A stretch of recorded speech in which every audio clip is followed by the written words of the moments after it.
What's up everyone, Thralls here once again. I'm the Crockneck and I have an album review for you.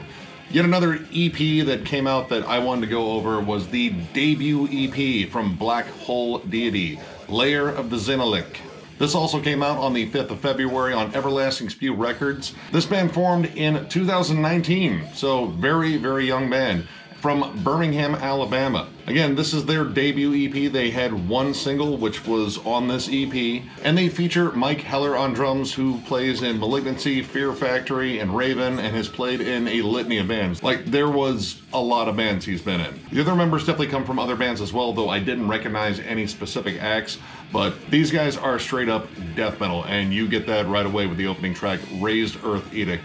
Turn over into blasts and off we go. Loads of tremolo riffs, very similar to Morbid Angel, Nile, and definitely a lot of Hate Eternal. Now Heller does some really cool stuff on drums across this album, but one thing that really stood out is this sort of groovy blast beat that he does, where there's an interesting accent every now and then in the snare where he hits it a little bit harder, and it kind of follows this straightforward 4/4 time kind of stomp.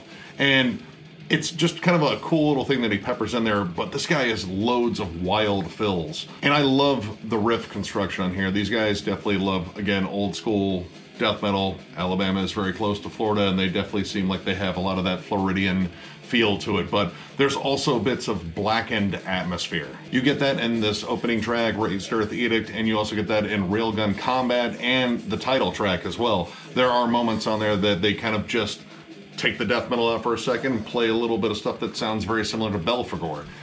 It's a really nice kind of break, and it's interesting how they kind of pockmark that in there just to add a little bit of extra gloomy atmosphere.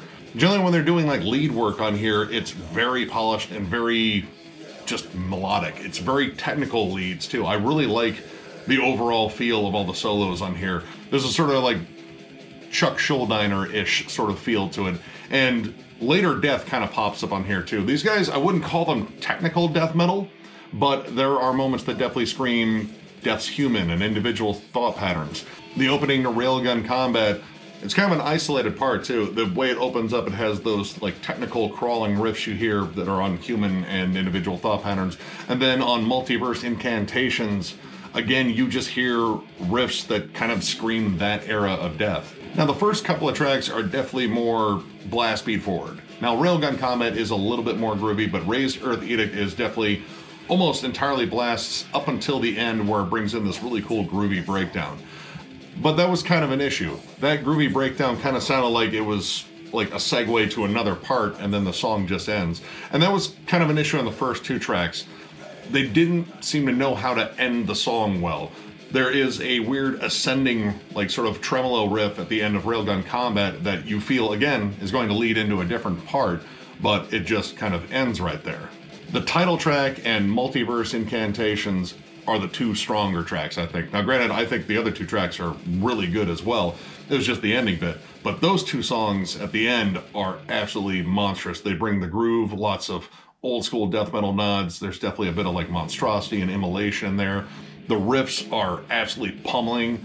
Multiverse Incantations has a decapitated like breakdown in it that just absolutely pummels you.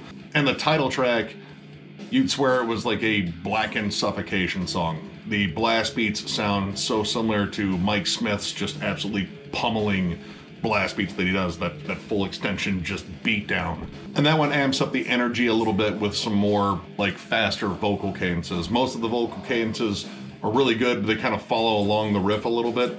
This one just has a nice little quick section that kind of screams like a little bit of Corpse Grinder in there, at least in terms of like his faster cadences. And I have to say, I love the end of the title track because it seems like there's a nod to Morbid Angel's Dominate. There's a stomp in there that just sounds like the intro to that song. And if that is an actual nod, that's a solid nod, guys. I absolutely loved it. And if not, I loved it anyway. So yeah, good job. Now the third track that breaks up this EP is a nice little instrumental called Hypersleep Dementia that is a really pretty but kind of, I don't know, dark sounding acoustic melody. There's really cool acoustic leads on it, and I really like the harmonies that are in there. It's pretty much just like an interlude, kind of just breaks up a little bit, gives you a nice break from the beat down. And generally those are the kind of tracks that I skip over because I just want to get on to the next beat down. but I actually really enjoyed this one. And it does divide the EP really well. Now this is a short EP, it's only 17 minutes, but it is absolutely packed full of some quality death metal here. And I would say this does what an EP should do in terms of a first offering. This gets me excited for a full-length release. So overall, I'm gonna give this 4 stars. This is a banger. Again, those opening tracks, they just had a little bit of trouble ending the songs. The songs weren't bad at all though. Like pretty much everything about this I really like. The production was solid. The guitars are nice and down-tuned and super heavy. It has nods to both modern death metal and old school death metal. It's just pretty much all-encompassing death metal. There's even a little bit of blackened death metal in there.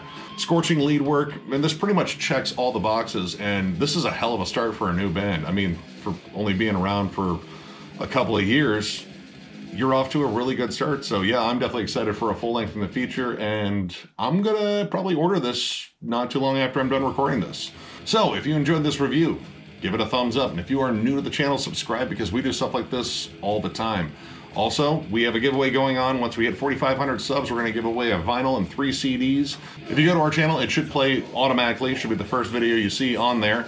And if not, there is a link below in the description for you to check out. So definitely check that out. With that, I will bid you guys adieu, and I will catch you later.